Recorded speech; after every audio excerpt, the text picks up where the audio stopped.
This is a little public service announcement on the perils of playing games like the three-shell game or any of its cousins for money. So let's begin. It's a little game of hanky-poo. There's 2 for me, and there's 1 for you. Just follow the P while I move things a little. I won't move them far.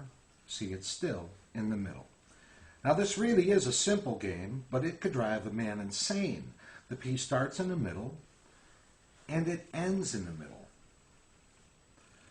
The game's not that easy, some contend, once the P jumps from the middle to the far end. So, I'll tell you what I'm going to do. I'll play with just 2 shells for you.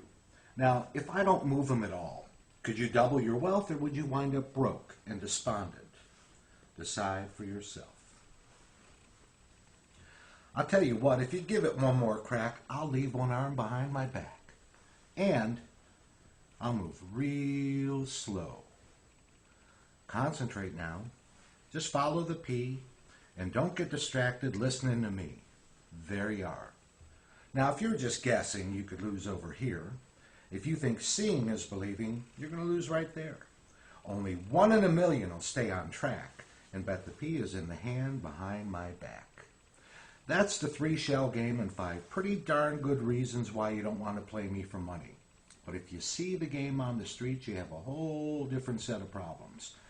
You have to be aware of these things. They are going to start out with the P under the center shell, but then they're going to go into a series of rapid hand manipulations like this.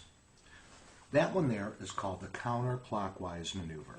Causes the P to jump from this shell over to this shell. Conversely, if he goes in a clockwise direction, whoa, that's quick. Causes the P to jump from this shell over to this shell. Now, street guys have made an absolute fortune on this one. Here's what happens. They start out in the center. They do this little clicky thing, okay? Everybody always bets on one of these 2 because, well, they were the only 2 that moved, plus he did the little clicky thing. Here's what happens. The P comes out from underneath this shell. Notice the angle of that shell. It ricochets off of the outside of that shell, then it travels faster than the human eye could follow all the way over there. All right, let's recap. The P could be under the center shell. You could even guess it's under the center shell, but it doesn't mean you're going to win because before you turn it over, I could make it jump over here. And if you were to guess it's over here, I'll make it jump over there.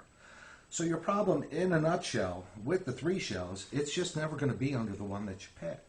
And that's why you don't want to play the game for money.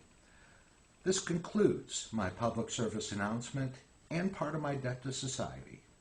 Thank you very much. I hope you have a great day.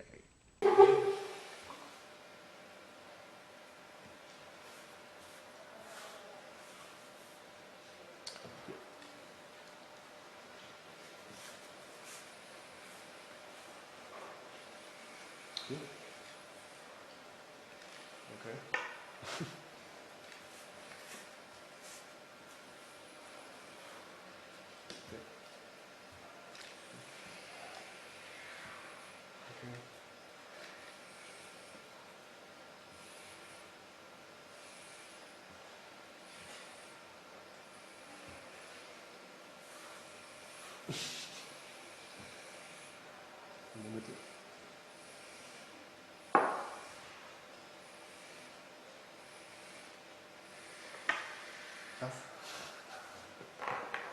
Good.